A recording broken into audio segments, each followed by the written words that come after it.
चलते चलते बात जहन में आई कि अभी टर्की में जलजला आ गया और सीरिया में। मुझे बहुत सारे लोगों ने कहा कि वहां कुछ भेजा जाए, तो मैंने उन्हें कहा कि वहां की मुसलमानों की जो हुकूमत है टर्की की, वो तो माशाल्लाह नाटो की मेंबर है, ताकतवर लोग हैं, अल्लाह ताला उनको इस परेशानी से निकाल दे।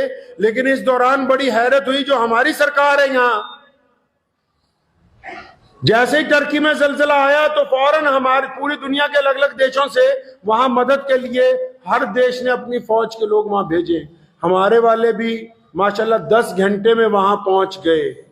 तो मैं तो सरकार को बस इतना कहना चाहता हूं कि टर्की और सीरिया में जो जलजला आया, वहां मुसलमानों की आबादी ज्यादा है, वहां मुसलमान जो दब गए मलबे में उनको निकालते हो, और मेवात में जुनैद और नासिर जैसे मजलूम मुसलमानों के साथ जो ज्यादती होती है, उनको जिंदा जलाया जाता है, उनकी रीढ़ की हड्डियां तोड़ दी जाती हैं, उसके ऊपर खामोश तमाशाई बने रहते हो। तस्वीर के ये दो रुख किस तरह बनाते हो? अपनों के ऊपर जुल्म है, हुकूमत के इदारों को नजर नहीं आया कि जिन 2 मजलूम बच्चों को कत्ल किया गया सिर्फ इसलिए कि शक की बुनियाद के ऊपर, आज भी लोग वहां गांव में बैठे हुए रोजाना एहतजाज कर रहे हैं। तो बाहर दुनिया में मैं समझता हूं मदद से पहले अपने मुल्क में अगर कोई ज्यादती होती है, कोई जुल्म होता है, तो मजहब की बुनियाद को इंसाफ की बुनियाद ना बनाया जाए।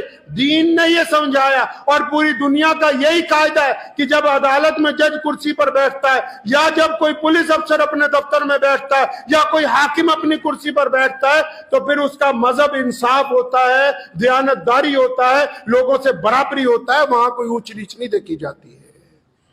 2 बच्चों के साथ, नौजवानों के साथ इतना जुल्म, और जुल्म करने वालों को भी कहता हूं कि 1450 साल की तारीख इस बात की गवाह है कि कभी भी किसी के ऊपर, किसी निहत्ते पर, किसी गरीब पर, किसी मजलूम पर, किसी भी बहादुर आदमी ने झुंड बना के हमला नहीं किया। हमेशा अगर कभी 1-2 लोगों को, जंगल में भी असूल है कि अगर कोई एक आधा छोटा जानवर फंस जाता है तो सारे गीदड़ जमा हो जाते हैं वहां। तो किसी को इकट्ठे होकर 20-25 लोगों की तरफ से सिर्फ 2 लोगों के ऊपर तशद्दुद करना, यह कोई बहादुरी की अलामत नहीं है, यह कोई हिम्मत की अलामत नहीं है, यह नाइंसाफी है, जुल्म है। और अगर जमीन की अदालतें इंसाफ ना देंगी, खुदा की अदालत मौजूद है। कभी तो कभी अल्लाह तबारक व तआला की तरफ से उन लोगों पर भी पकड़ आएगी। और जो लोग वहां उनके मजलूम हैं, जिन लोगों के घरों के बच्चे शहीद कर दिए गए, उनको भी कहता हूं बड़ी सब्र के साथ और हिम्मत के साथ इस मुकदमे को लड़ें, और इस उम्मीद के साथ कि आजाद हिंदुस्तान में हमने इंसाफ को लेके रहना है। और जितने मुसलमान लीडरान हैं पूरे मुल्क में, जो खासकर पार्लियामेंट में बैठते हैं, जो अपने अपने सूबे की विधानसभा के अंदर बैठते हैं, उनको भी कहना चाहता हूं कि जब कोई ऐसी ज्यादती होती है तो जिन लोगों को जिता के भेजा जाता है, आपको इसलिए जिता के पार्लियामेंट में भेजते हैं ताकि आप वहां जाके अगर कोई ज्यादती होती है तो उस ज्यादती का जिक्र करो, उनको इंसाफ दिलाओ। आपको इसलिए नुमाइंदा बनाया ताकि आप हमारे दुख और दर्द को पार्लियामेंट के अंदर जाके बयान कर सको, इसलिए नहीं बनाया कि आप वहां जाके खामोश तमाशाई बने रहो।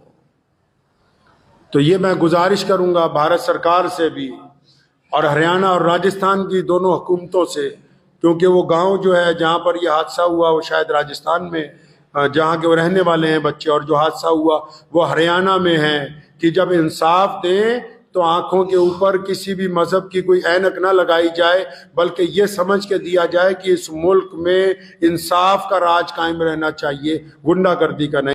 जिंदगी का लुत्फ यही है कि हम अल्लाह से दोस्ती करें, और अल्लाह से दोस्ती तब होगी जब बंदे को यकीन हो कि मेरा एक रब है जो मुझे देखता है, जो मुझे वॉच कर रहा है, जिसके सामने मैं हूं, जो अंधेरे में भी मुझे देखता है, रोशनी में भी देखता है, और जो शाह रग से ज्यादा करीब है। जो मैं दिल में सोचता हूं, जब बंदा तौबा करता है ना, फरिश्ते बीच में थोड़ी सी तुनका मारते, तुनका समझते हो, पिंच करते हैं, या अल्लाह ये तो डर के माफी मांग रहा है। अल्लाह फरमाते हैं नहीं, मुझे पता है। फरिश्तों को कहते हैं तुम्हें ये भी नहीं पता कि जब मैं माफ कर दूंगा ये फिर यही करेगा बाद में, लेकिन मैं माफ करने वाला हूं। ये मेरा बंदा माफी मांगने आए तो सही, अपने गुनाहों की तरफ थोड़ा मुतवज्जो तो हो। और जो लोग मस्जिद नहीं आते ना, वो ये ना समझा करें भी उनका मस्जिद में आने को दिल नहीं करता। सैयद अब्दुल्ला शाह बुखारी रहमतुल्लाह अलैह को एक नौजवान ने आके पूछा, बड़े अल्लाह के वली थे, फरमाया शाह जी मस्जिद चाहन नु दिल नहीं करता। और फरमाया कमलिया गल ये नहीं है कि तेरा मस्जिद चाहन नु दिल नहीं करता, मस्जिद आला तेनू मस्जिद च बुलाने लिए तैयार नहीं है। इसलिए जिनको तौफीक नहीं है सजदे की, अल्लाह की नाराजगी ये नहीं है कि आप ये ना समझें आप सेहतमंद है तो अल्लाह राजी है, पैसे आ रहे हैं तो अल्लाह राजी है, औलाद बहुत है तो अल्लाह राजी है, बीवी अच्छी है तो अल्लाह राजी है। ये अल्लाह की रजामंदी की अलामतें नहीं है। मूसा अलैहिस्सलाम ने कहा था अल्लाह से डर जाओ, तो एक बंदा उठ के खड़ा हुआ और मैं तो रब की नाफरमानी करता हूं, फिर भी जानवर ज्यादा होते हैं, औलाद ज्यादा होती है, माल ज्यादा होता है, खजाना ज्यादा होता है। फिर उन्होंने अल्लाह से पूछा या अल्लाह ये क्या बात है, ये आपसे डरता भी नहीं और आपने सब कुछ इसको दिया है। फरमाया मूसा जो इस वक्त का सख्त अजाब है वो हमने इस बंदे को दिया है। या अल्लाह कौन सा अजाब है जो आपने इस बंदे को दिया? फरमाया मूसा जो दुनिया का सख्त अजाब है वो इसको दिया है। या अल्लाह वो कौन सा अजाब है? फरमाया मूसा हमने इस बंदे से सजदे की तौफीक छीन ली है,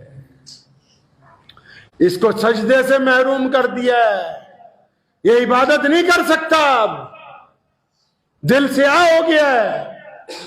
तो तौबा का दरवाजा तो अब भी खुला है। हमें अपने गुनाहों की तरफ मुतवज्जो होना चाहिए, अपने रब की मोहब्बतों की कदर करना चाहिए। और याद रखें एक माँ अपने बच्चे से कितनी मोहब्बत कर सकती है, फिर भी वो एक दफा परेशान हो जाती है। वो रब है जो 70 माओं से ज्यादा प्यार करता है। अपने रब की तरफ लौट के आइए, अपने रब से माफी मांगिए, अपने रब को रात को पुकारिए, अपनी जरूरतें अल्लाह से कहिए, अपनी बातचीत सारा दिन अल्लाह से कीजिए, दूसरों से मांगने से पहले रब से मांगिए, अपनी जो आने वाली प्लानिंग है उसका मशवरा अल्लाह से कीजिए। तमाम गुफ्तगू जो है जब चलते फिरते उठते बैठते अपने रब को बार बार पुकारेंगे, अगर एक सुई भी गुम हो जाए उसका सवाल भी अपने रब से करेंगे, तो अल्लाह दुनिया में भी इज्जत के रास्ते खोल देगा और आखिरत में भी खोल देगा इंशाअल्लाह।